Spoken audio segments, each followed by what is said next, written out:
Ya Allah, Ya Rahim, praise to God, the Lord of the worlds, peace and blessing be upon our Prophet Muhammad sallallahu alaihi wasallam and his companions, and for those who follow his example till the judgment day.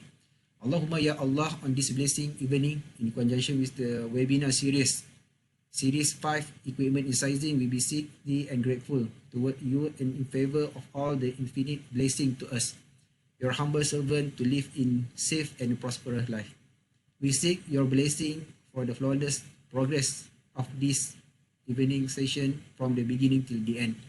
We seek your guidance to steer clear the session that will determine the progress of this event.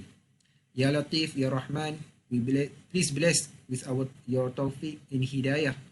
Please guide University Technology Malaysia to greatness, peace, glory and prosperity in this world and hereafter. Make us a responsible intellectual, grant us with the valuable knowledge that will be beneficial to mankind in order to gain your mardatillah. Make us your righteous servant that follow your commands and neglect the sinful act. Please forgive us for our wrongdoing. Ya Munzil al-Barakat, bestow peace to our beloved country, Malaysia. Preserve us from any threat and disaster, neither man-made nor natural disaster. And to you, Ya Allah, we ask for security and prosperity upon us, our leader and our country. Bestow patience in us in order to face the challenges from you. Please accept our deeds and please reward us accordingly.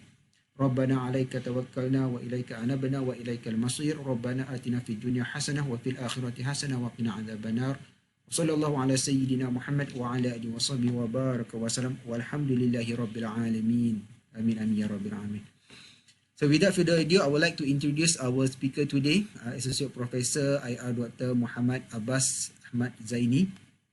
So, Associate Professor IR or Engineer Dr. Muhammad Abbas Ahmad Zaini obtained a PhD in Applied Chemistry from Chiba University, Japan in 2010. He currently serves as an Associate Professor at the School of Chemical and Energy Engineering, University Technology, Malaysia, Johor Bahru.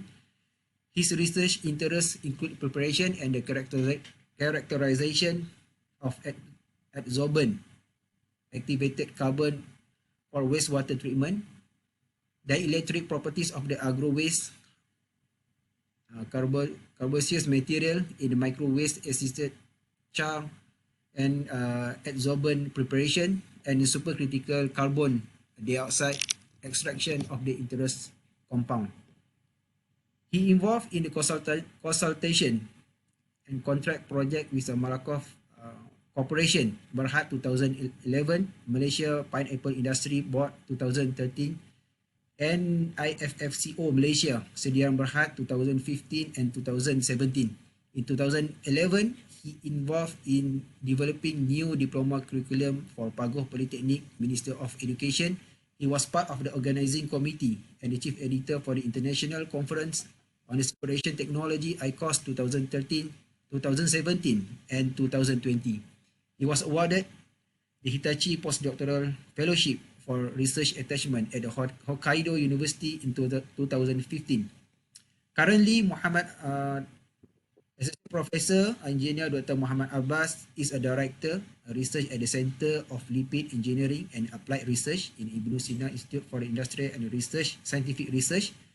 He is a professional engineer registered with the Board of Engineers Malaysia, a professional technologist with the Malaysia Board of Technologies, a chartered engineer with the UK Engineering Council, and a member of the Institute of Chemical Engineer ICHEMI UK. So without further ado, I would like to invite Dr. Abbas to continue to give his speech. Okay, boleh Dr. Abbas? Okay, boleh. Alhamdulillah. Right, okay. Terima kasih Dr. Ilyas for the kind introduction. Okay, let me share the content first. I hope my voice is clear, reaching everyone outside there. I'm trying to make this session interactive. So during my presentation or sharing session, please, if you have any question, please interrupt me anytime. Okay. Right. Okay, boleh nampak? Yeah. Right, okay. Okay, boleh nampak dah. Okay. So let's proceed. Okay. Okay, bismillah. Wassalatu wassalamu ala rasulillah. Okay, assalamualaikum warahmatullahi wabarakatuh. Right, a very good afternoon, everyone. So I was given the topic to be shared this afternoon entitled heat exchanger design and sizing. Okay, design and sizing. Basically, there will be two parts on the sizing. The first part will be delivered this week, and the second part will be delivered next week on the same time and same day next week. So for this week, we're going to focus on heat exchanger design and sizing. As I mentioned earlier, this is not a lecture. This is just a sharing session. So just interrupt me anytime if you have any question, any uncertainties or whatnot. Let's see. Right. Okay, now it's moving. Okay, the sharing outcome. So by the end of this session today, you should be able to revisit back, okay, the principles of heat exchanger operation and design. And of course, I believe everyone already learned about this in transport processes and some in other subjects like separation processes and whatnot. And the next thing that I would like everyone to gain this afternoon is about the how to able to explain the steps and parameters in the design of heat exchangers. So this is basically the gist of what we're going to talk this afternoon about the design of heat exchangers. I believe everyone is currently doing the design project, and part of the design requirement is to design major equipment. And one of the important equipment in the process industries is the heat exchanger that we're going to talk today. So this is not the coffee talk, but we have to highlight something about this coffee, right? Coffee. So if you look at this coffee, initially it is hot, right? Everyone loves coffee. I love coffee. So initially it's hot. After some time, then we can feel that the water become warmer, and then it will be at equilibrium with surrounding temperature. Let's say initially the temperature is if I write here, give me a moment.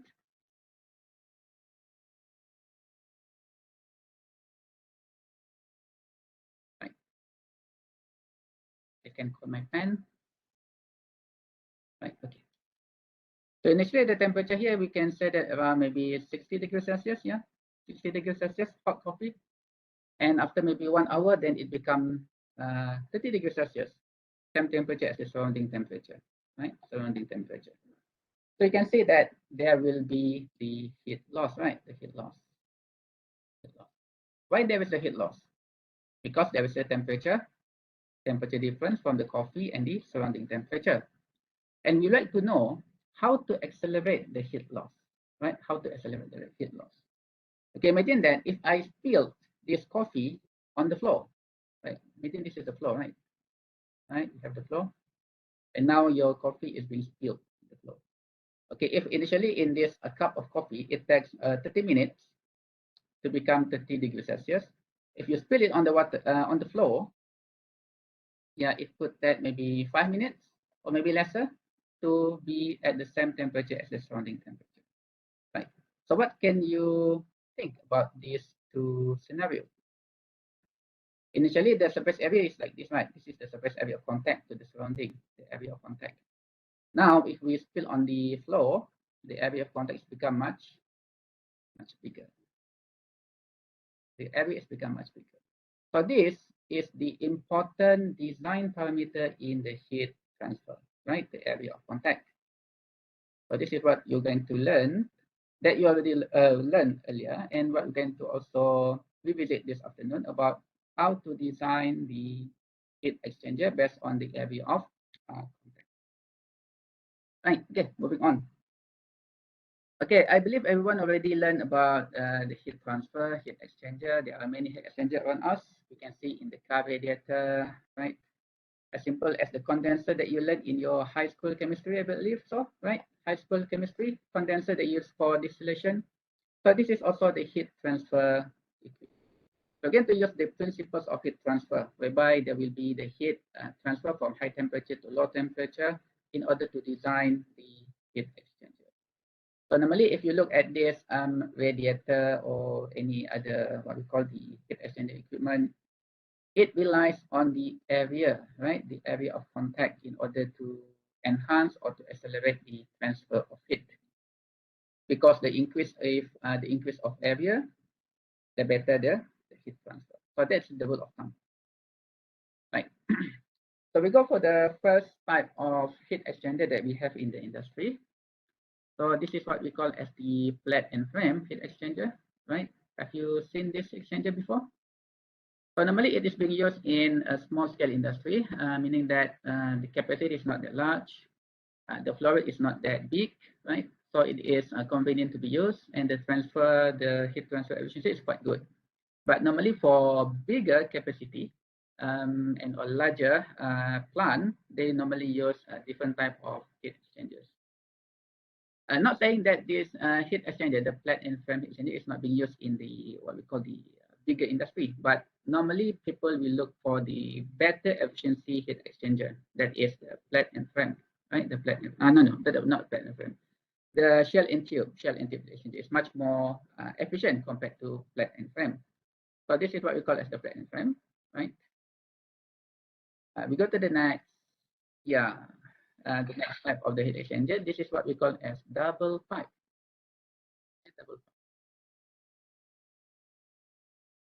Double pipe heat exchanger. Why we call it double pipe? Because it is a pipe inside a pipe.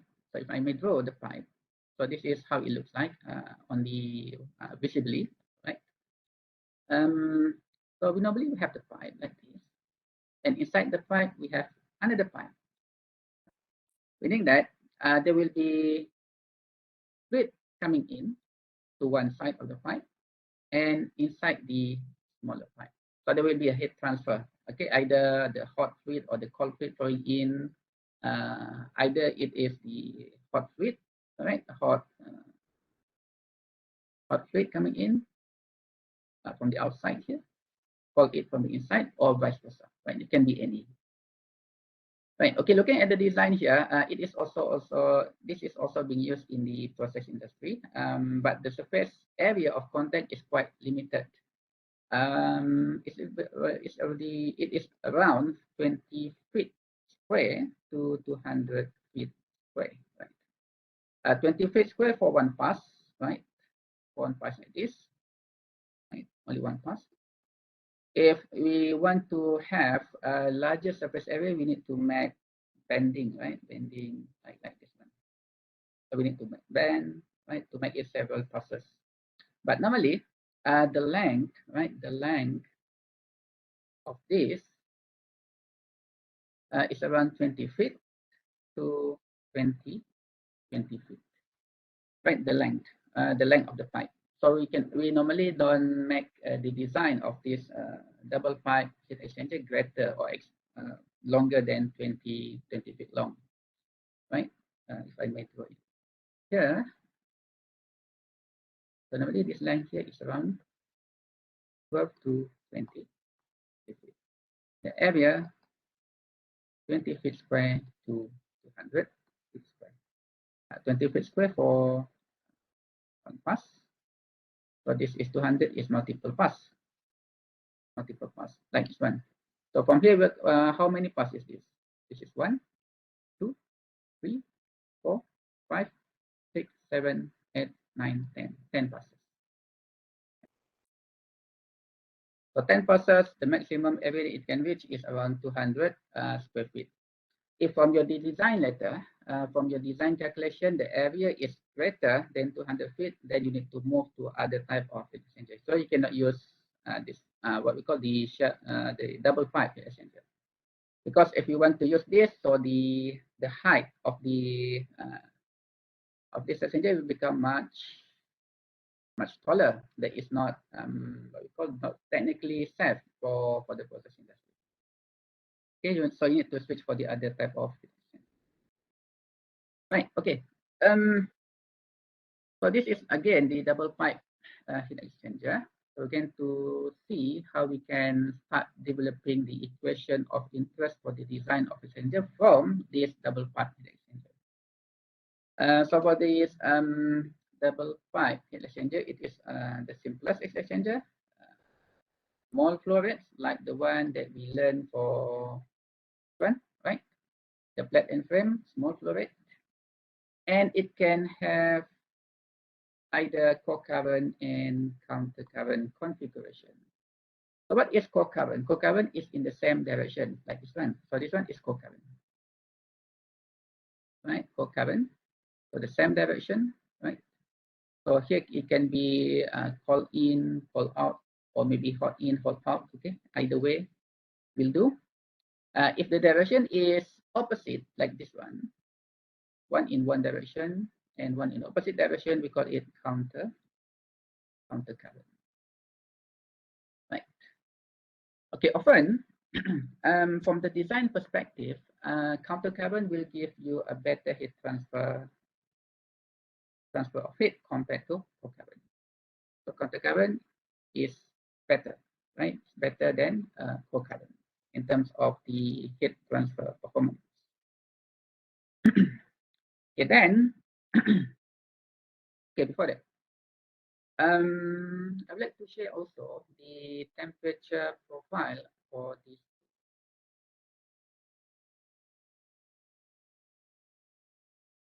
So we have the hot stream. Yeah. Of course, this is the temperature in for the hot, THI. This is TH out, hot in, hot out, like that. And we have also for the same direction, if the same direction, so it's supposed to be like this, right? Like that, yeah. So this is T call in, this is T call out.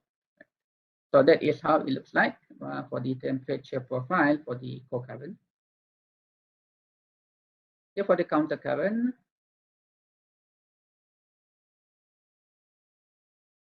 right? That. So this is THI, TH out, TCI, TC, TC. Okay. Right. So that how it looks like, the temperature profile for both configurations. Okay, let's recall back what you already learned in your transport process class. I believe a number of you here are already with me earlier in transport processes, right? Maybe 2 years ago, well before the pandemic. So in the transport processes, you learn about the heat transfer, right? Heat transfer. What is the heat transfer equation? We have the driving force, right? Remember the driving force? Over total resistance. Total resistance. So the driving force is actually the difference in temperature, right? The temperature difference. Put it delta T, right? Total resistance here we can put as the summation of resistance for the heat transfer. Okay, that's the total resistance, the summation of resistance for heat transfer. Okay, if you look at this schematic, right? In this schematic, let's remove that one first. Okay, in this schematic, we have the hot fluid coming in inside the inner pipe here, and the cold fluid flowing outside the inner pipe. Okay, so we have double pipe heat exchanger. So this is double pipe. So in this schematic, we have three resistances. Okay, three resistances that contribute to the heat transfer. So what are they? So the first is due to the fluid flowing in, right? This fluid flowing in inside the pipe here, inside the inner pipe. So that would be the convective heat transfer, right? Convective heat transfer. You might wonder why we call it convective, because there is the moving fluid. The fluid is moving inside the pipe, right? So it relates to the Reynolds number and whatnot. So we end up calculating the Nusselt number and then convective heat transfer coefficient. So we have the convective heat there for the fluid coming in. And then we have the pipe that has certain thickness, right? So because the pipe is made from certain material, and that material can also have the resistance due to conductivity, meaning that there will be the conductive heat transfer. So we have the conductive transfer in the middle, right? And also on the outer side there, we have another convective heat transfer coefficient, or we call it convective heat, right? Convective heat. So combining these three resistances together, so we have the total resistance. So knowing that, so this heat transfer is in series, right?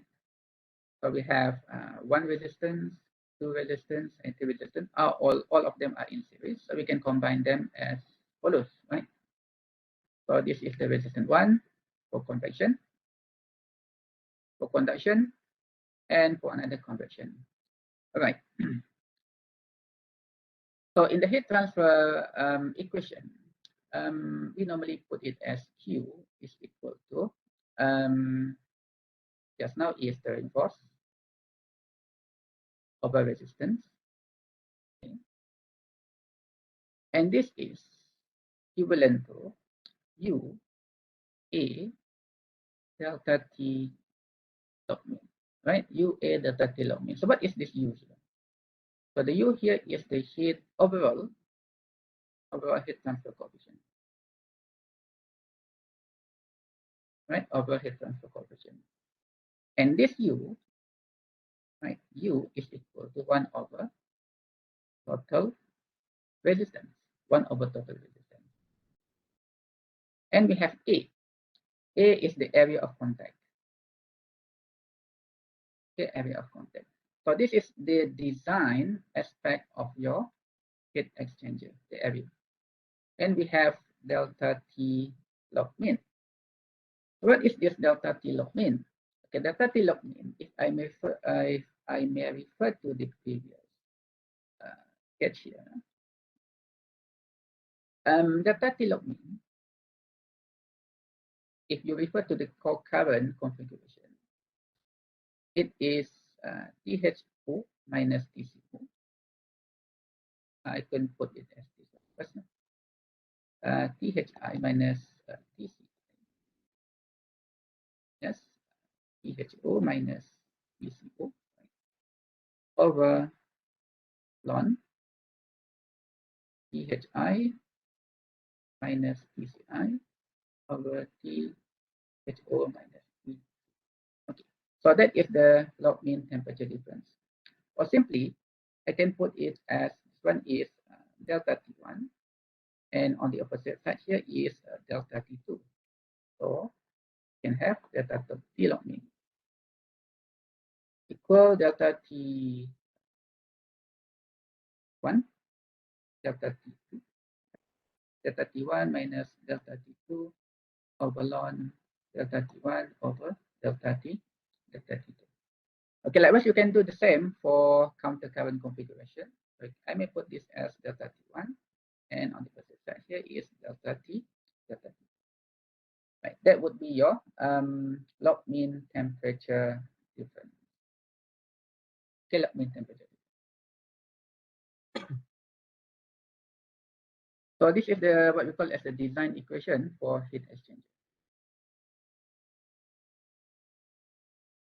Design equation in heat exchanger, because from this design equation you can determine what is the value of A.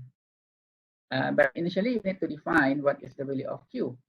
So how to get the Q? So to get Q is simple because in the heat exchanger, if I may remove. Right, in your process, you have the heat exchanger. So initially you have the temperature of maybe 40 degrees Celsius. This is just an example. You want to heat up the process stream to 90 degrees Celsius, for example. So 40 to 90 degrees Celsius, right? You want to heat up the process stream. So you can calculate what is Q. You can calculate what is Q. So Q is equal to, by using the heat balance equation, you have M, you have Cp, you have delta T. So this delta T here refers to the difference in temperature for this process stream. 90 minus 40, right? So you get around 50, exactly 50 degrees Celsius. M is the flow rate. You have the flow rate. And you need to know what is the value of Cp of your process stream. So this is the only parameter that you need to look at. Maybe you can look at from the handbook, from your elementary principles of chemical processes book that you use in your mass balance, energy balance, right? And any resources that you have. But I would like to let you know about the simple way to determine what is the value of Cp, because in your process stream, you may end up with different components inside the process stream. It could be propane, propylene, hexane, and whatnot. So it's quite difficult for you to determine what is the desired value of Cp for that particular liquid or stream. So the shortcut method is by using simulator, right? I think everyone already have the simulator. If it happened that you are already outside UTM, so you can come to UTM, you can come to our Aspen laboratory to use this simulator to generate the Cp value for that particular stream. So it's not going to take long. It's just 1 minute. Just click in all the information. Just create the imaginary stream. Then you can get the value. Okay, instead of looking for materials that uncertain that whether you can get it or not, right? So the best way is just to use simulator. Right, from there you can get the value of Q. Right, from this value of Q now, so you get the value of Q. Now you need to use the value, the equation for heat transfer. Q, U, A, delta T, log mean. Delta T log mean here requires you to determine, to know what is the temperature of the utility stream. Okay, if looking at the process that you have here, it is a heating process, right? 40 degrees Celsius to 90 degrees Celsius. So you need to decide. Okay, you need to decide what would be the heating utility that you're going to use. It could be steam, it could be hot water, it could be any. But that would be the hot stream. Okay, the hot stream, meaning that the stream, the initial temperature of the stream should be higher than the outlet temperature.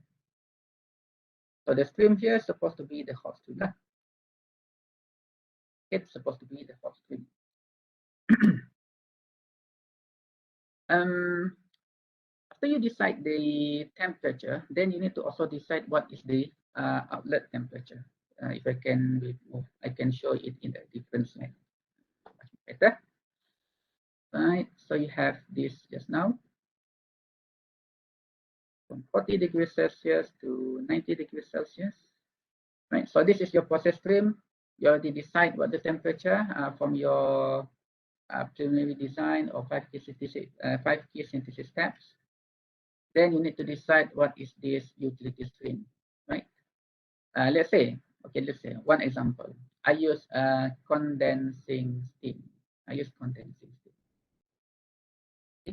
So the temperature is 100 degrees Celsius, right? So here is also 100 degrees Celsius because it is condensing steam.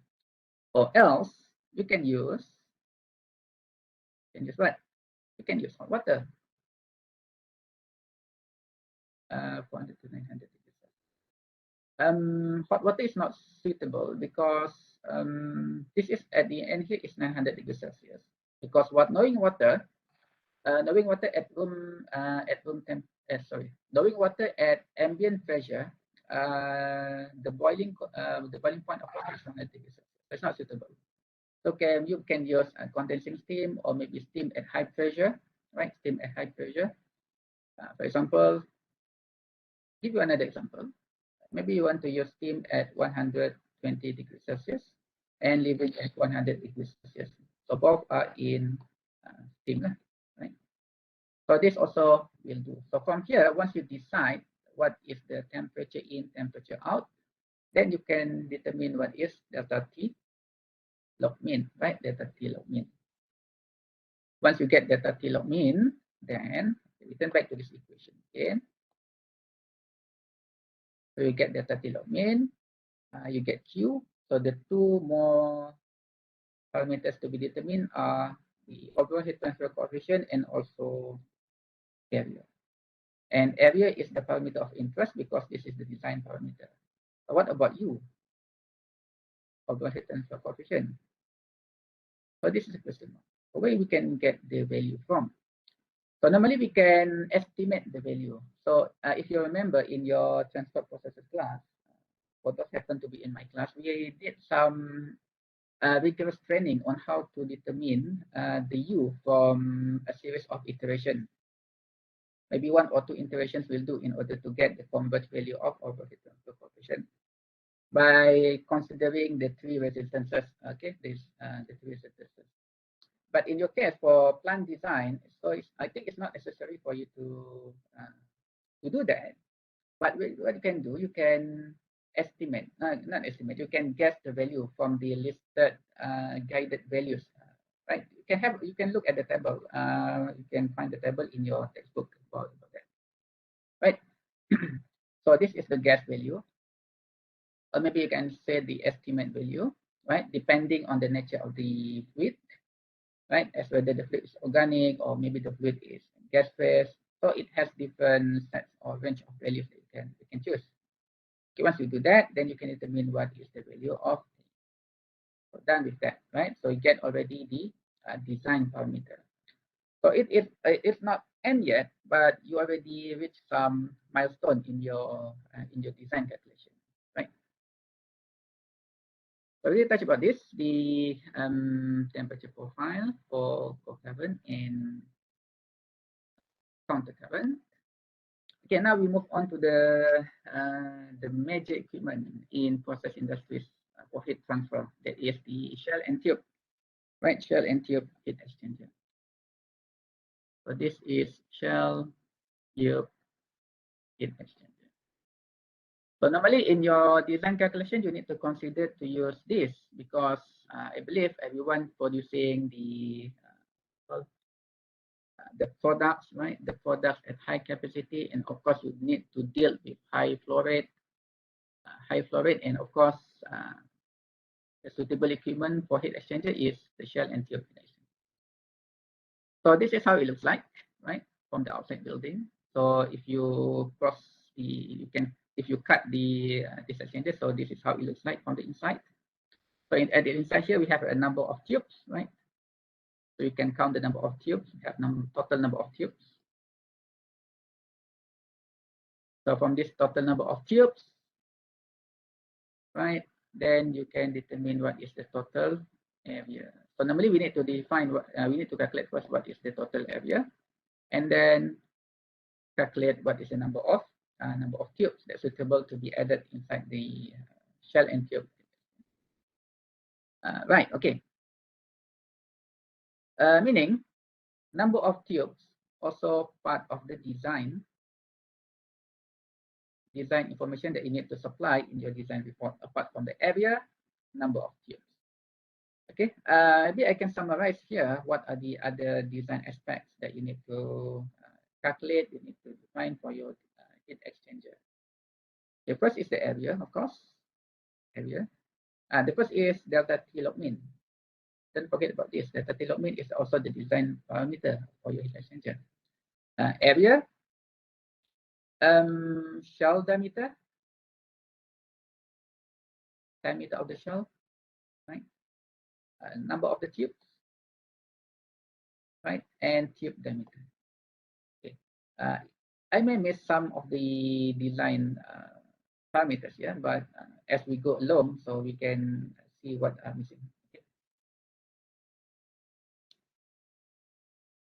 Right. Okay. Again, I'll skip this one. I believe everyone already know the shell and tube exchangers, so how it operates. Okay. So inside there we have a number of tubes, right? A number of tubes that brings a greater surface area because in each of these tubes here, the outer surface brings the area of contact. So if you have a number of tubes inside, so you just multiply the area with number of tubes, the area of each tube with the number of tubes to get the overall surface area. And not to forget, inside here you have also buffers that you can design for your heat exchanger. The purpose of having the buffer here is to introduce the mixing, right? Introduce the mixing so that the heat transfer will become more effective. And not to forget, by introducing the buffer here, you may end up increasing the pressure drop. So you need to be very careful, right? And of course, the pressure drop inside the heat exchanger for the tube side and the shell side is not that high for the normal operation, normal process. But you need to also calculate that when you introduce the buffer, because in the pressure drop calculation for the shell side, there is the buffers, the number of buffers that you need to include when calculating the pressure drop. Right. Okay, so this is how the operation looks like, right? So this is the shell side, right? The shell side, and then the fluid moving inside the shell, right? Moving round and round there, right? And then moving out. Okay. And as for the tube side, so the fluid will enter the tube, right? And then flowing out, flowing in and then flowing out. So this is, I think, the okay. So the tubes, this is the fluid, right? Flowing inside the tube, right? And then going there, moving back inside the tube, and then flowing out, right? Right. Okay. There are a number of types. Okay, number of types, different types of shell and tube exchanger available in industry. So I believe everyone already familiar with this diagram, right? You can find this in your textbook and maybe in your instructor's lecture notes earlier. So this one is the YouTube type heat exchanger. So the difference between YouTube type and the one that presented earlier, because here we don't have the tube, okay, connecting to the other tube, right? So for the tube, for the YouTube type, so there is the tube there connecting with the tube on the upper side here, right? Okay, you can see the U type here, there, YouTube type, right? So this is one pass tube side. So this is only one pass. Okay, one pass. So this is fluid coming inside the tube and then moving out, only one pass, one direction only. Similar like the shell side, and because there's a buffer there, then there will be some mixing happening in. Right? And the one that presented here is two passes. Okay, two passes. This is first pass, and this is the second. Right. Okay, this is the two passes. Right. Okay. So when you want to design the shell and tube heat exchanger as compared to double pipe heat exchanger. So in the double pipe heat exchanger, the flow, okay, the flow configuration, right? Here, the flow configuration could be for current, right? For current and counter current. From there, we can calculate what is delta T log mean, right? From the temperature profile. For the shell and tube heat exchanger, the flow configuration is neither co-current and counter current. I repeat, the flow inside the shell and tube heat exchanger is neither co-current or counter current. So it is a mix. Okay, it is a mix of counter current, and cross flow. So because it is a mix flow configuration of counter current and cross flow, then we introduce another correcting factor to our delta T log mean. So our delta T log mean now, instead of reporting the value as delta T log mean, of course you need to report your first value as delta T log mean, and then for the shell and tube exchanger, we need to also report the mean temperature, right? The mean temperature. So what is delta T mean here? The mean temperature is the correction factor times delta T log mean. right? So you need to find what is the value of ft. So the value of ft varies from one type of shell and tube exchanger to another, right? And it is recommended that the value of ft is greater than 0.75, and the higher the better, right? The higher the better, because it approach. Why the higher the better? Because it will approach delta t log mean, right? Meaning that if it approach delta t log mean, the flow inside the shell and tube heat exchanger will close to the true counter current. Okay, close to the true counter current flow. So of course, the highest you can get is around maybe 0.9, 0.95, right? But try not to design your heat exchanger for ft lesser than 0. So these are the graphs, right? The graph they can use in order to calculate, to determine what is the value of ft. And inside the graph here, at the x-axis, we have these parameters y. Just simply substitute your values, TC0, TCI, and whatnot here.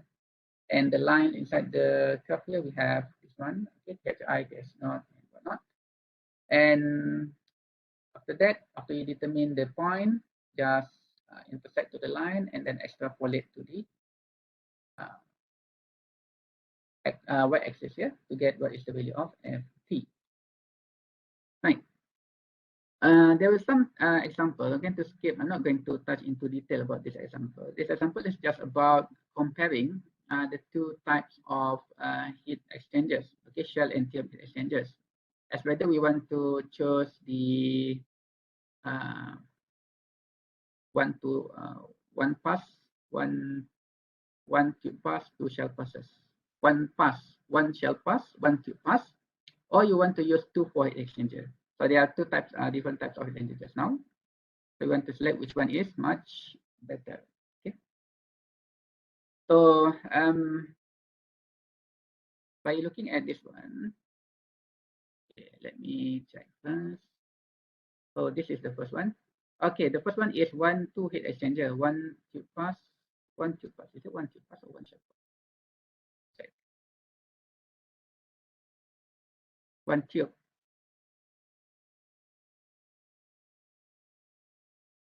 Okay, never mind that. So just simply call it 1-2 heat exchanger, 1-2 heat exchanger. You want to compare 1-2 heat exchanger to 2-4 heat exchanger, right? Okay, by calculating the log mean temperature difference and also the parameters inside the graph here, we can determine what's the value of ft.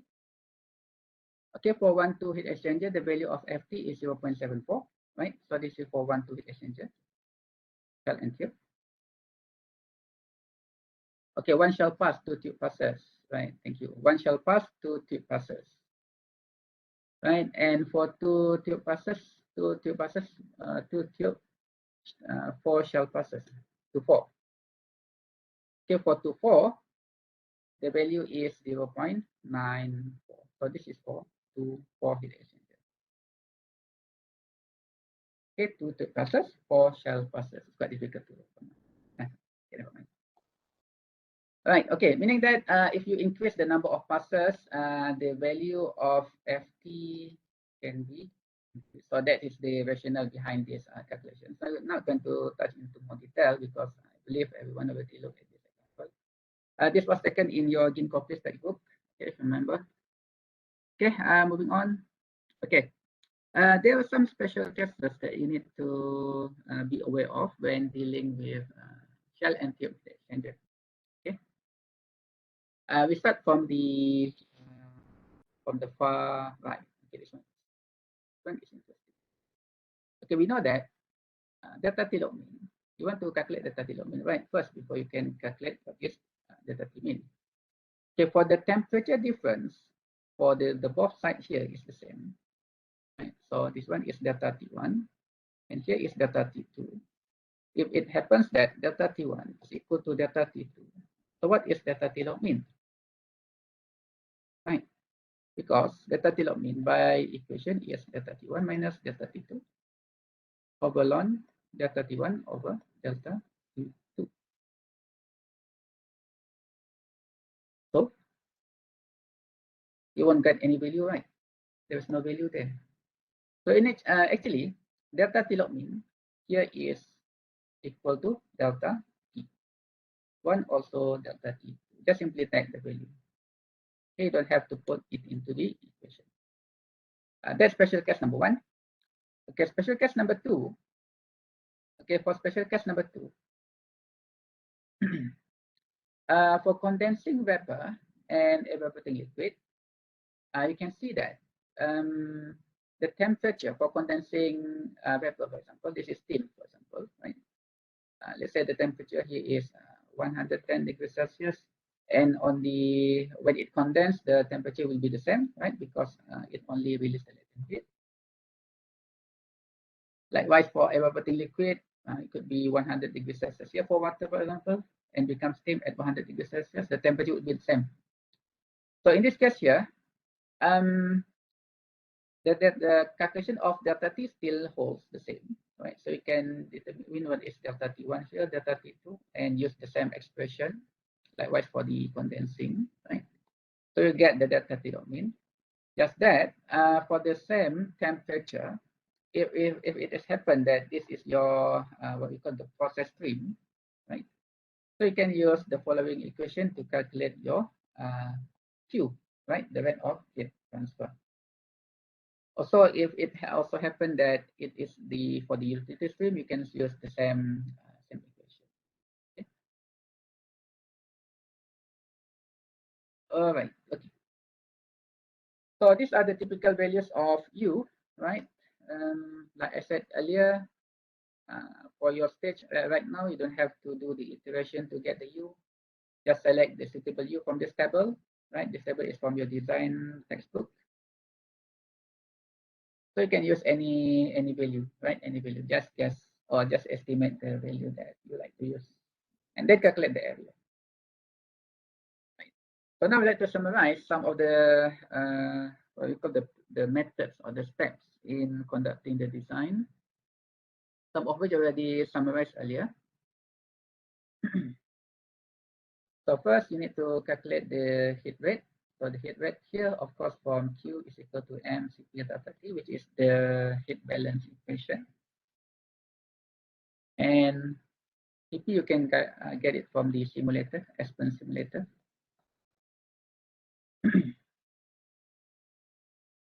Right. Collect the physical properties. Decide the type of heat exchanger. We can decide later, or maybe you can decide earlier, right? Whether you want to decide in the first place or maybe later, because the first thing they need to do is to calculate what is delta T log mean, and then you need to decide what is the utility that you're going to use in order to heat up or cool down the process stream. Right. After you get delta T log mean, and of course, for your final year design right now, you're going to use shell and tube heat exchanger. They need to also determine what is delta T mean. In order to do so, you need to calculate what is F, right? F.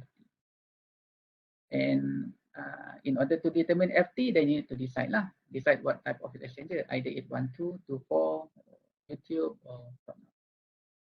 Okay. And for the design, FT is supposed to be greater than 0.75. And of course, in the transport processes, you need to do trial because you will deal with some iteration. But in this case, right now, you don't have to do that. You just decide what is the value of U, and then simply calculate what is the value of A, value of area. And after you get the area, then you can look for other parameters for the design, like shell diameter, number of tube diameter, and etc. Right. Okay. That summarizes the steps. Okay, I'm going to skip the sensitivity analysis. Okay, this is actually what I already talked just now. Let's say you have the temperature of 40 to 90 degrees Celsius. So you want to decide actually what to be used for heating up the process stream. So in this sensitivity analysis, I'm going to touch it a little bit about this, not into detail, because it dealt with some calculation actually. We can list down a number of possible hot streams to be used. Okay, possible hot streams. So this is our example earlier, right? So for this case here, the temperature is from 40 to 75. Okay, let's for 40 to 75. So the first possible utility is steam, right? Steam that entering 150 and leaving at 120, still as steam, right? So the transfer of heat is due to sensible heat. So this is due to sensible heat, right? Sensible heat, meaning that you can calculate what is the Q of this one, and the Q of this one is supposed to be the same as the Q of process stream, right? Q of the process stream. Because the Q is the same, then you can calculate what is the mass flow rate, right? The mass flow rate of the steam. Okay, because it is sensible heat, so the equation is Q M Cp delta T. So delta T here is the difference of temperature. Cp, of course, the Cp of the steam, and M is the mass of the steam flow rate. Okay. Condensing steam. So you can use condensing steam at 150 degrees Celsius. So it will live also at 150 as liquid, right? Because it condenses. So in this case here, it uses latent heat. So the equation might be somewhat different. So you can use the latent heat equation. Q is equal to mHf, right? Or maybe you can have HB, isn't it? That's the latent heat. Sometimes we put it as Q is equal to M lambda, right? Lambda. You're familiar with lambda, or maybe the latent heat, right? Okay, condensing steam. Okay, condensing steam at lower temperature, right? So if I may ask anyone here, is it possible to get steam at this temperature, 80 degrees Celsius? And there's a question mark there, right? Pressure. Normally, yes, you can do that by reducing the pressure, right? You need to hold the process at vacuum so that you can reduce the temperature. And of course, when you list down all these potential alternatives, you need to also evaluate the cost effectiveness, the trade-off, right? As whether this one is more economical or towards the other, right? So you need to do that in your evaluation. But normally in process industries, we use condensing steam. Okay, condensing steam. So why? So I'm going to show you in a moment why condensing steam. So this is the first using steam utility. By calculation, right, you get 2.57 kilograms per second. This is the amount of steam. So this is steam utility, 150 entering, 120 leaving. So the mass is 2.57 kilograms per second. Now let's have a look. If you use condensing steam, by using condensing steam, you actually end up with much more lesser, right? Lesser mass, right? Lesser mass. Mass flow rate, okay, mass flow rate. To condense the steam in order to reach the desired temperature of your process stream, 75 degrees Celsius. Right. So these are some of the evaluation that you can make, right? Okay, let's have a look to the other possible alternative. If you use steam that at 80 degrees Celsius, okay, the steam at 80 degrees Celsius, right? For the still condensing steam, but at lower temperature, looking at the mass here is 0.035, 0.0635. So it's more or less about the previous one, just a little bit lower. But in this case here, you need to use vacuum, of course, right? Vacuum to draw down the pressure in order to get the condensing steam at 80 degrees. Okay, using hot water. Okay, using hot water entering at 90, leaving at 80, right? So you get a higher mass, right? Using hot water, meaning that if you use hot water, you need to draw the hot water much more in a bigger flow rate, okay, compared to using the condensing steam. And of course, knowing water is cheap, right? Everyone can say that water is cheap. Yeah, it is cheap, but you may end up using the large quantity of water in order to reduce, increase the temperature to 70 degrees Celsius. Right, these are the tables that this is part of the training that I did in my transport class, just to visualize which of the, what we call, utility that is useful to be used or economical to be used for your design of heat exchanger. So let's design and let's decide what kind of hot utility that you're going to use. And by deciding that, you need to also come up with justification, right? Not to forget the justification. Justification in terms of maybe the economic point of view and maybe the technical parts that you need to also consider. Okay. Right. So this is a design equation again. Right. Okay. This is also interesting. The temperature approach. Right. Temperature approach. Why temperature approach?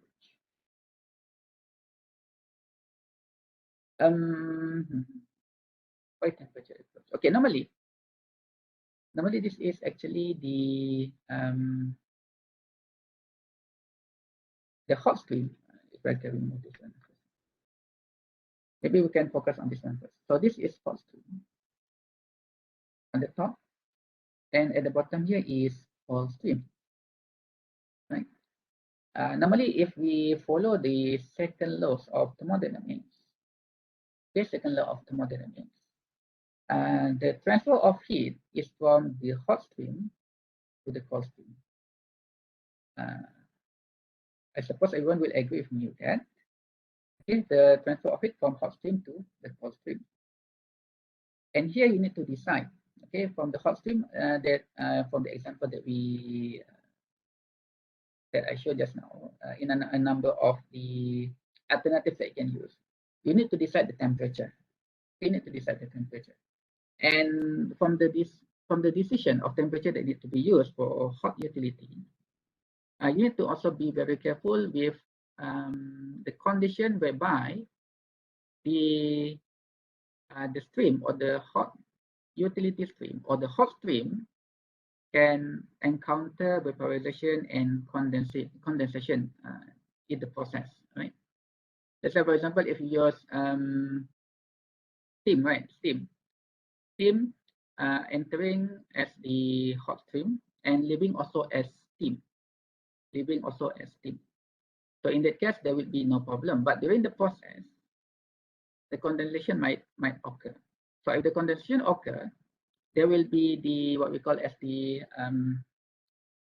violation, right? Violation of the second law of thermodynamics.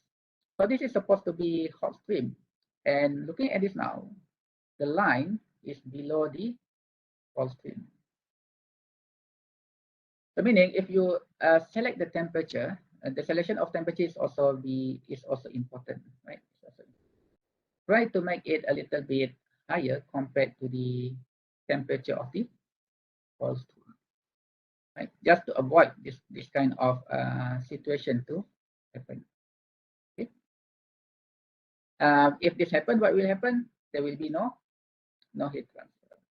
No heat transfer meaning that your process stream will not be heated out. Okay, there are a number of heat transfer media that you can use, right? It's not only water that you can use. You can use any other types of heat transfer media. For this is water lah, hot stream, hot water steam from water. You can use also oil, salt, whatnot.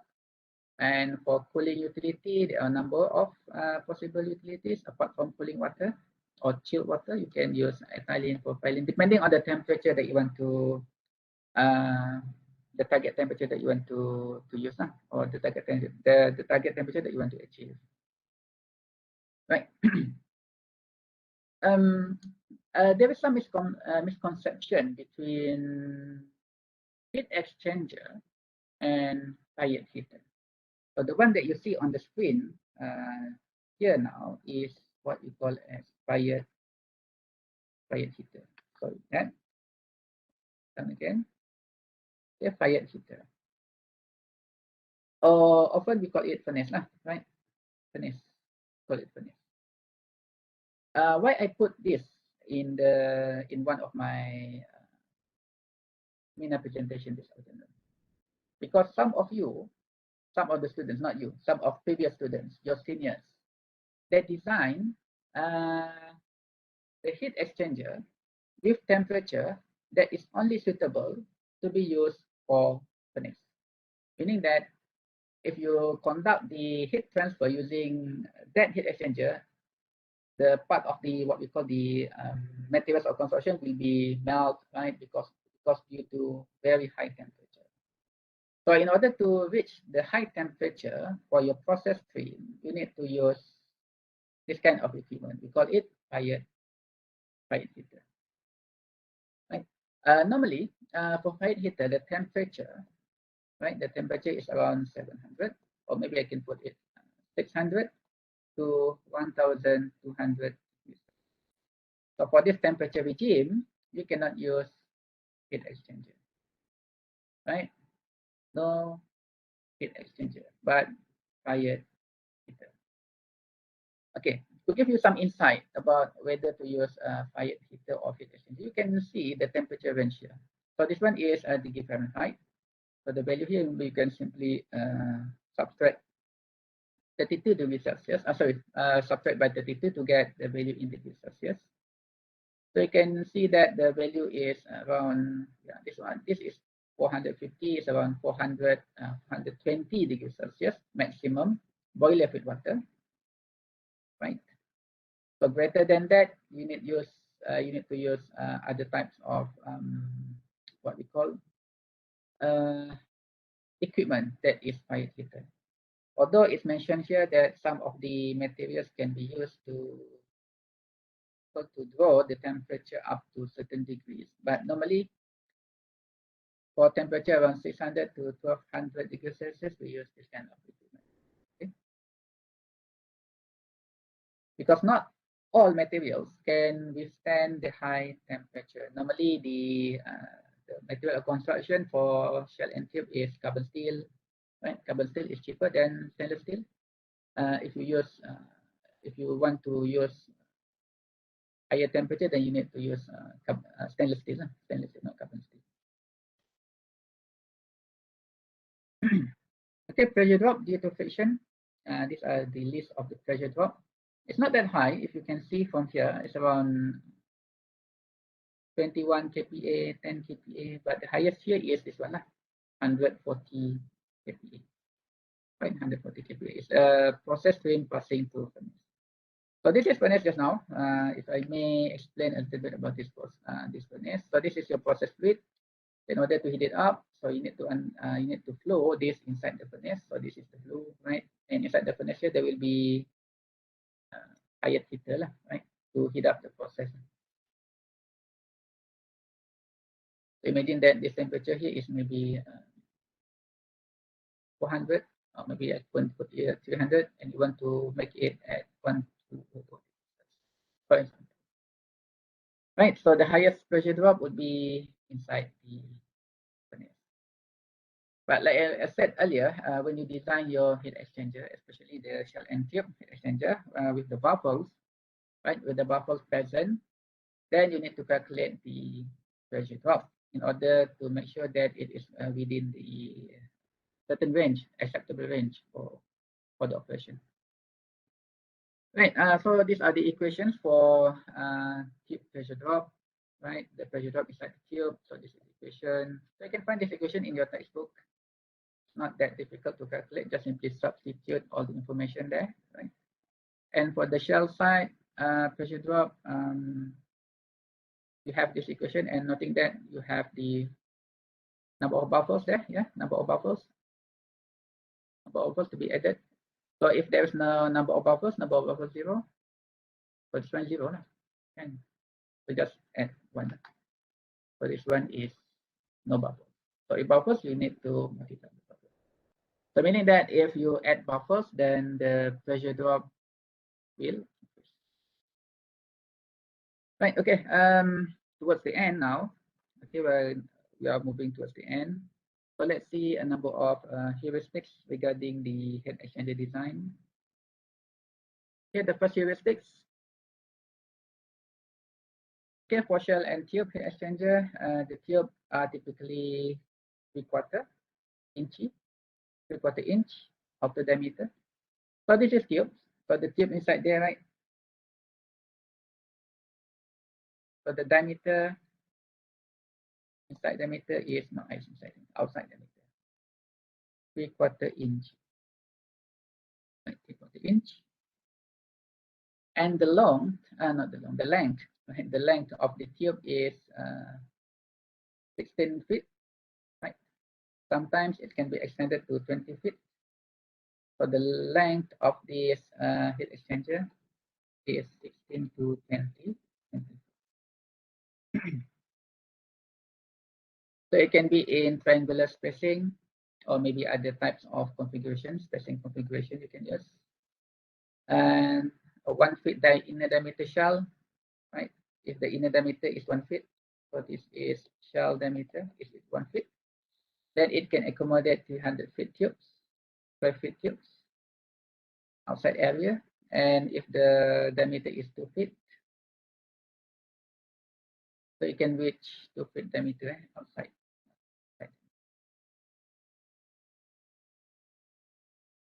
Shell diameter, yes, 2 feet. So you can reach that surface area. So the highest would be 3 feet, not greater than that. Normally, we in process industry is not having the diameter, shell diameter greater than 3 feet. 3 feet is maximum. So you need to also consider that in your design.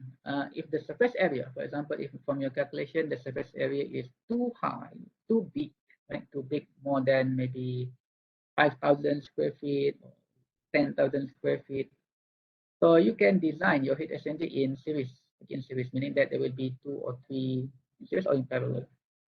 In parallel or in series? In parallel.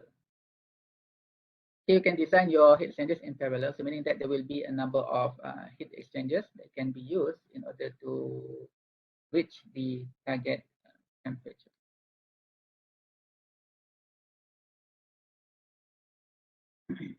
Right. So this is the notes, some important notes for you outside there, for chemical engineers, right? Future chemical engineers. Shell and tube, commonly used exchanger. So this is the area, right? You can see the area is very big because normally in process industry it deals with very high flow rate. Okay? So the area is greater, if the area is greater than 8,000 feet. So this is the rule of thumb, called heuristics, another heuristics for you to ponder. Right? So it's greater than 8,000, consider 2 heat exchangers, same area, right? So if it is 15,000, you can use 7,500 in parallel. So in parallel. So meaning that instead of putting it as a big heat exchanger like that, right, it's not convenient to have that. In process industry, you can split it into 2.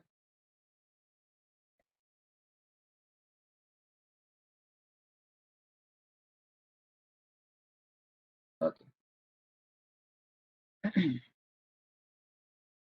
So this table here, you can find it in from your design textbook. So this is how you can calculate the shell. You can determine, not calculate, sorry. You can determine what is the shell in a diameter, right? So it's ranging from 8 inch to 37 inch. Unfortunately, until 37 inch. It's around 2 feet, right? 3 feet, yeah, 3 feet. Yeah, it's around 3 feet.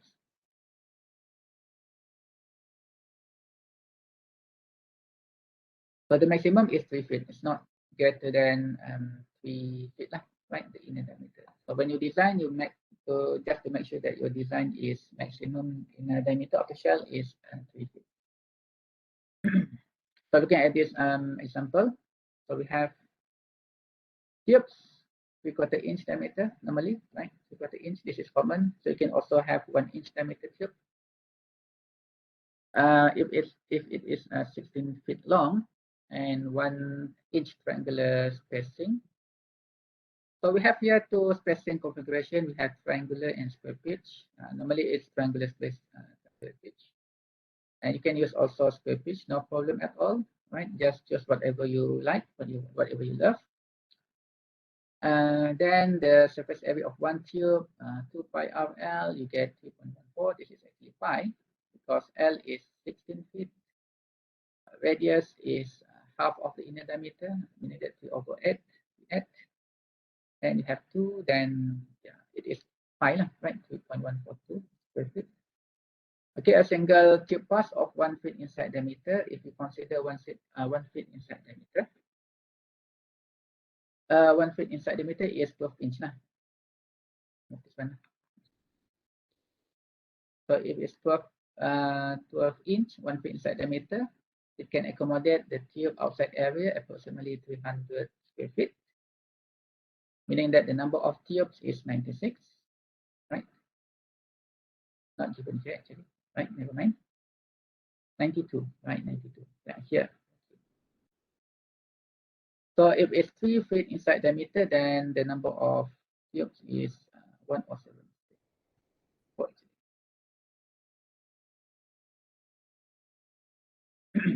So actually, from this table here, as we already know that you need to determine the area of the site.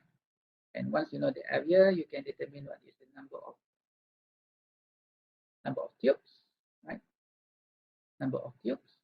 And you can also relate the number of tubes with shell diameter. So meaning that from number of tube and shell diameter, you can play around with this inner diameter of the shell to get what is the required number of tubes that suitable for your shell and tube heat exchanger. Okay, another heuristic for shell and tube heat exchanger.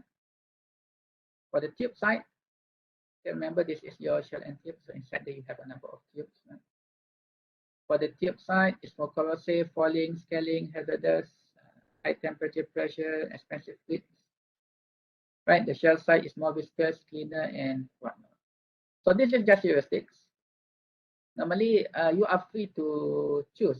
Okay, you are being given freedom to choose as whether you want to use any either the liquid, the process stream or the utility stream, either in the shell side or tube side. But as a heuristic, as a rule of thumb, so you can follow this one. Okay. Right, I already touched about the FT earlier. So this is just a summary. So FT can be enhanced by multiple shell pass. For the perfect counter current flow, FT is equal to 1, right? So if FT is lesser than 1, meaning that it's already deviate from the true counter current flow. Okay.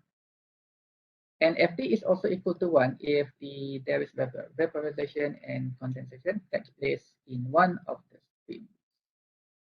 Right. This is also important because when you want to calculate or determine the value of Z and R, right? Z and S inside this to determine the FT, you cannot define what is the value of Z actually because the value would be 0. Why 0? Because there is same temperature. Okay, because of the same temperature. So meaning if the vaporization and condensation, just simply use FT equal to 1. This one is irrespective of types of heat exchanger, shell and tube heat exchanger. Right, overall heat transfer coefficient, you can use the tables. Right, okay, summary, what to design. Okay, focus on the major equipment. So as for today, we focus on the shell and tube heat exchanger. So there are a number of parameters that you're going to design, the area, LMTD, shell diameter, length of tube, length of tube from 16 feet to 20 feet. This one also you need to decide. Okay, decide your own length, but not exceeding 20 feet. Okay. Shell diameter. So if I may write here length, lesser equal to 20 feet.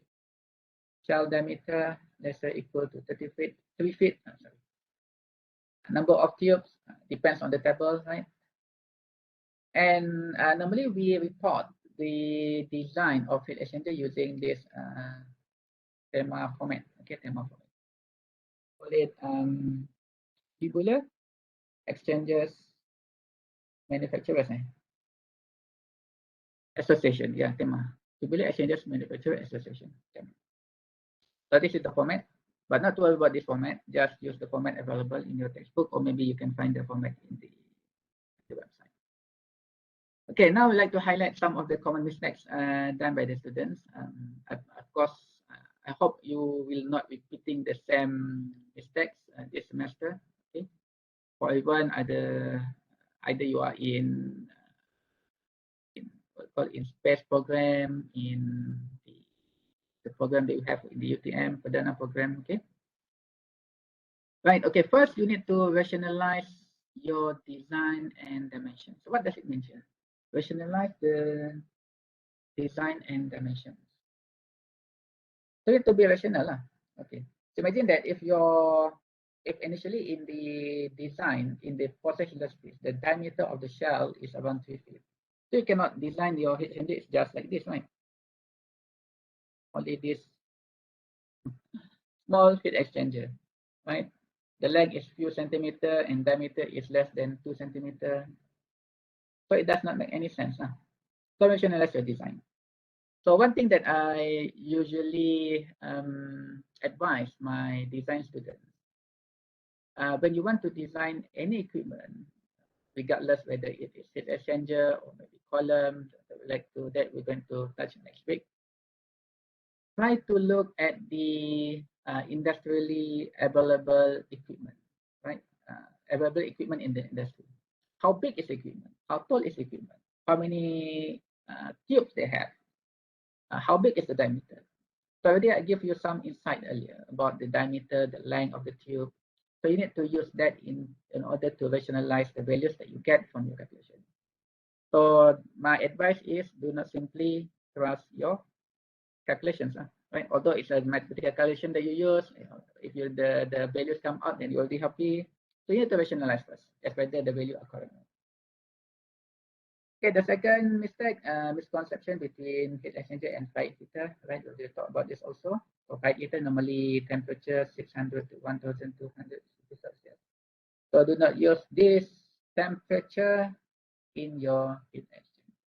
Right? Remember that. Okay, observe the significant figures. This is also a serious issue, right? Although it's not that serious, but for me it's serious because some students they like to put many decimal points, right? No, it's not that what we call professional to do that. Just use round figures. For me, and for maybe engineers outside there, normally they report the values in 3 significant figures. Okay, 3 significant figures. 3 significant figures. For example, 220, right? 3 significant figures. It's not like 220.252, blah, blah, blah, blah, blah. Just make it 220, right? Or maybe it is 1,200, like that, right? So this is 3 significant figures, okay? And one more. And the other one is, the last one would be selection of utility lah, utility of grid. We already discussed about that in the sensitivity analysis. Some of the values that you can calculate if you choose either to use the condensing steam, the steam alone, the steam with temperature difference, or maybe the hot fluid. So from there you can decide from the economic perspective, right, which one is much more effective and which one is much more cheaper. Right, okay, I think that's it. If there is any question, or maybe I want to give back the session to Dr. Ilyas. Dr. Ilyas, are you there? So, student, do you have any question that you want to ask Dr. Abbas?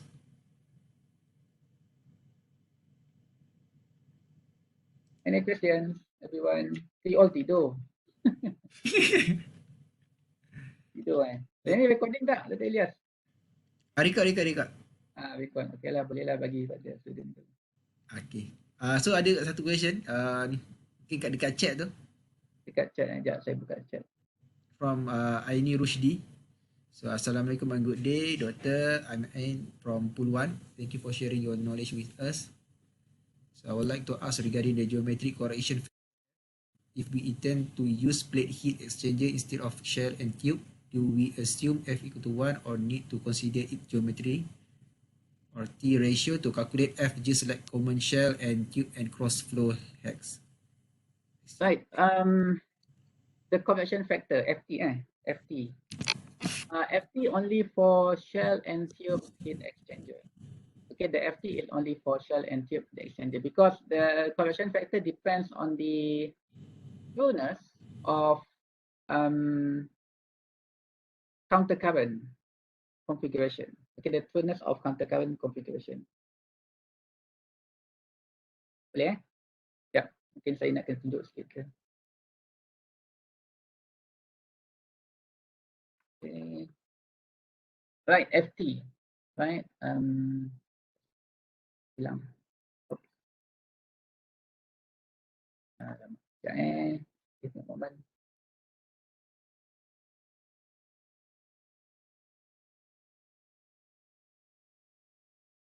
So your FT is basically the trueness of counter current flow. Right. So the perfect value of FT of course equal to 1 lah. Equal to 1 lah kan untuk the trueness of counter current. If you look at this shell, the first one that we consider is the double pipe. Okay, double pipe heat exchanger.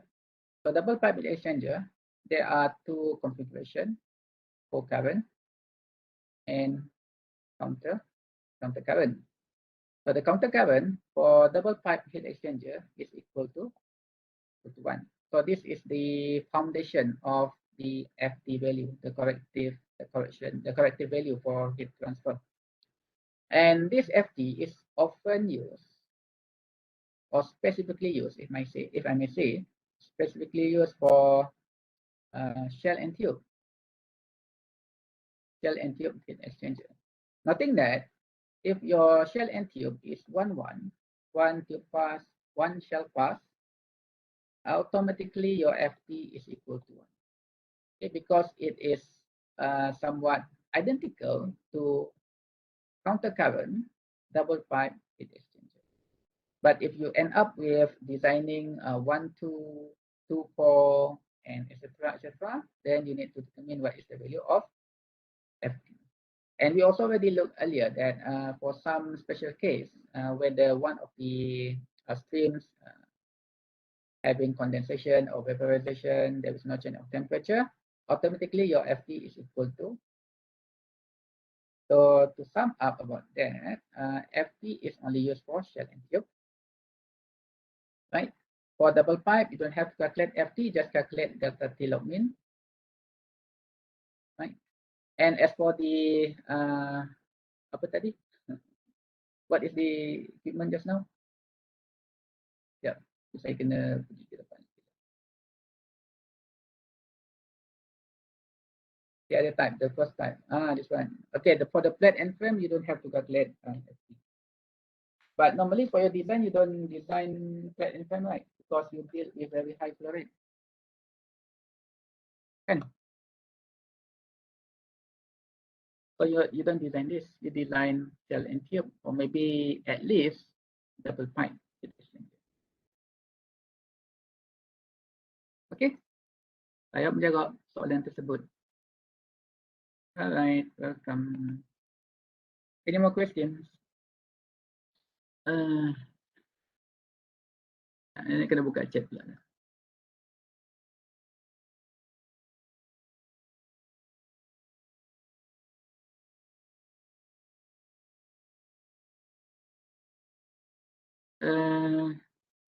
Is there any important things to consider when choosing a vertical shell tube or horizontal shell tube heat exchanger? What you want to consider? if you want to design vertical or horizontal.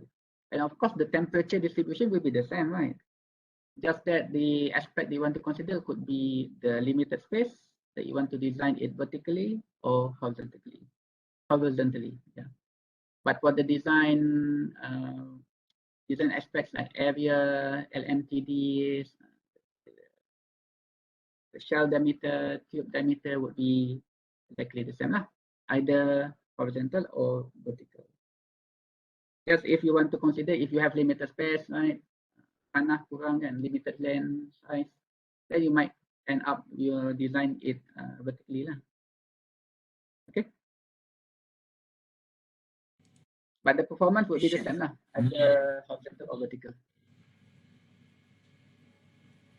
Okay, Assalamualaikum Dr. I am Ashraf from Pool 7. Pool 7. Yes, With us about the cryogenic cooling system. Is it considered as a heat exchanger or not? Cryogenic cooling system. Cryogenic cooling system. Cryogenic is using very, very low temperature. Normally we use nitrogen lah, nitrogen for cryogenic process. Cryogenic cooling system. Yes, you can consider that. Yeah, it's part of the heat transfer process, of course. Okay, we like to look at different angle or different perspective. As whether you talk about the normal heat exchanger process or the one inside the distillation column, having a condenser, reboiler. Right? So of course, it is a heat exchanger process, a heat transfer process, heat exchanger. And yeah, you can consider that as part of the heat exchanger design. Yes. But of course, when you talk about the heat integration later, heat integration, I'm talking about heat integration. For heat integration, normally we don't consider condenser and reboiler. The condenser reboiler we not consider for heat integration. We just consider the major, the outside the heat distillation column lah. Maksudnya in the independent heat exchanger. But if you ask about cryogenic, yeah, it's part of the heat exchanger lah. You can design it according to the design rules that you already learned for heat exchanger.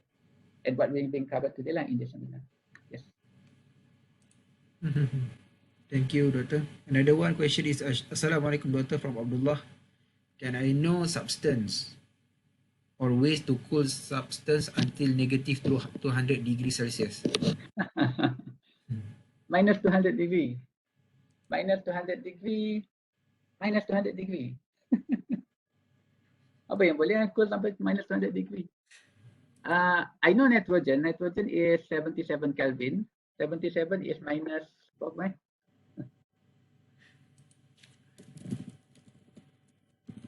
Minus 96. I don't know about any substance that can cool down to that temperature.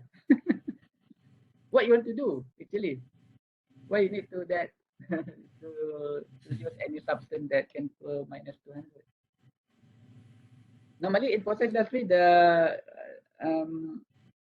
I think the lowest they can go is minus 96 using nitrogen, liquid nitrogen.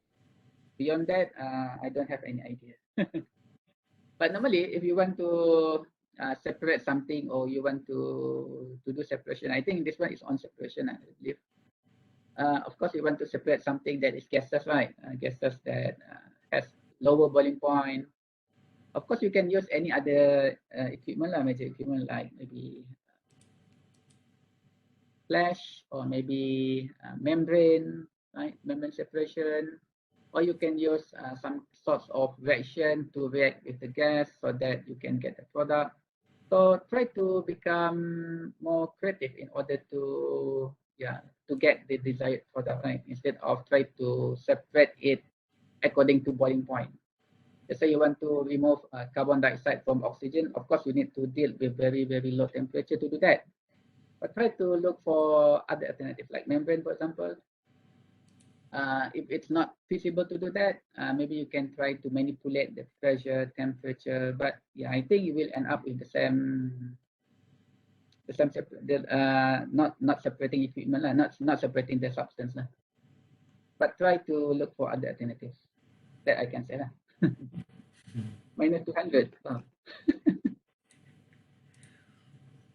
Okay, thank you. Thank you, Doctor. So, any question from student before we end our session? Rasanya tu je kot Rasanya tak ada dah soalan ni. Okay. So boleh lah kita stop. Okay. So, any conclusion, Doctor? Conclusion daripada Doctor. Okay, ada lagi? Yes? Yeah, actually, I got one question. I'm from Pool 7. I got one question. Like, if we want to hit a streamline, maybe from 25 degrees Celsius to 300 degrees Celsius, right?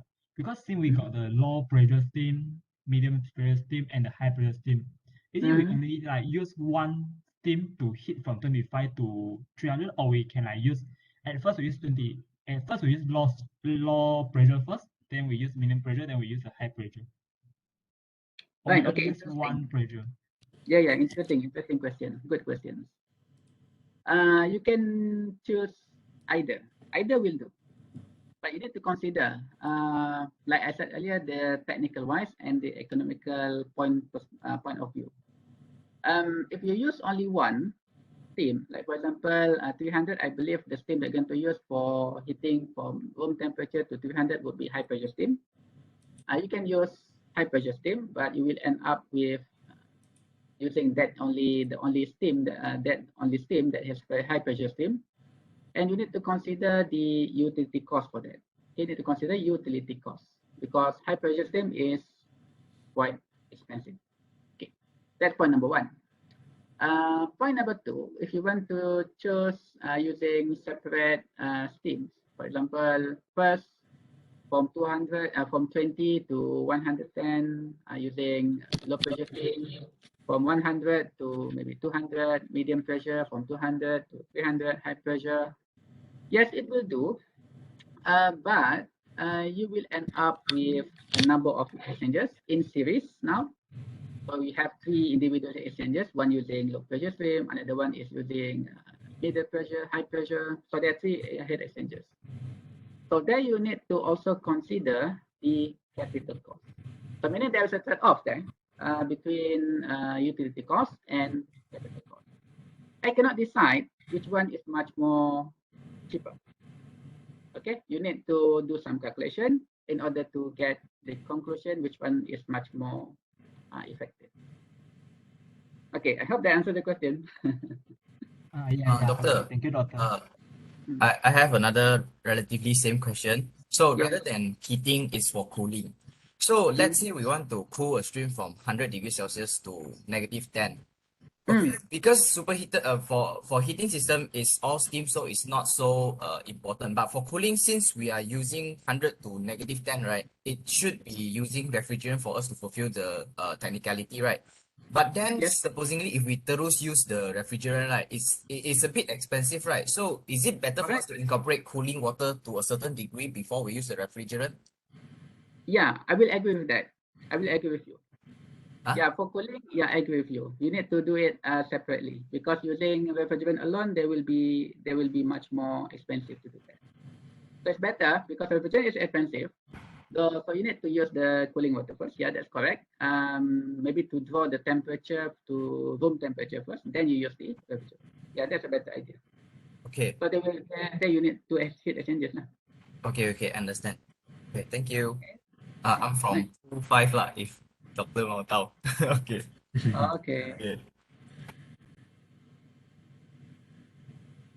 Okay, any more question from students? Okay, good. Alright. Okay, kalau tak ada apa-apa dah. Thank you to Associate Professor Engineer Dr. Abbas for the talk. And then we will continue our talk next Thursday. Next Thursday, bila tarikh dia? 21st April 2022. Same time lah here. Until maybe 4 p.m. Okay, thank you Dr. Abbas. Okay, sama. Okay, thank you student for joining the webinar. Right, okay, thank you everyone. Stay safe. Okay, semua berbuka. Sebelum tu kita ni ambil gambar boleh Doktor? Ambil gambar boleh je. Okay, so student please open the camera.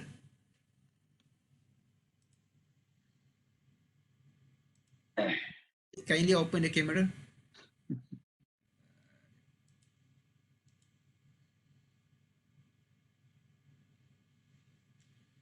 Okay, open camera.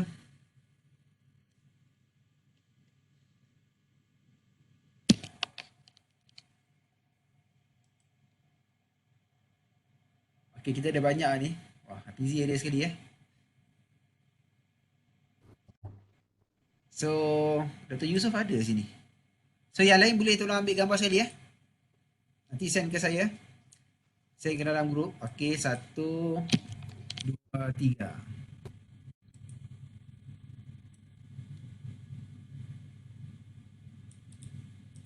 Okay, yang lain boleh tolong ambil sekali.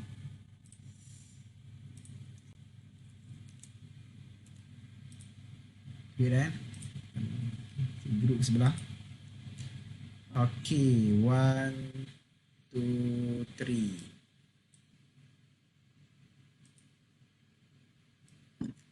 Okay, good. Okay, yang mana ambil gambar tu boleh share dalam grup. Okay, so tak ada apa-apa, kita tutup majlis kita dengan tasbih kifarah dan surah wal asr. Subhanakallahumma wa bihamdika.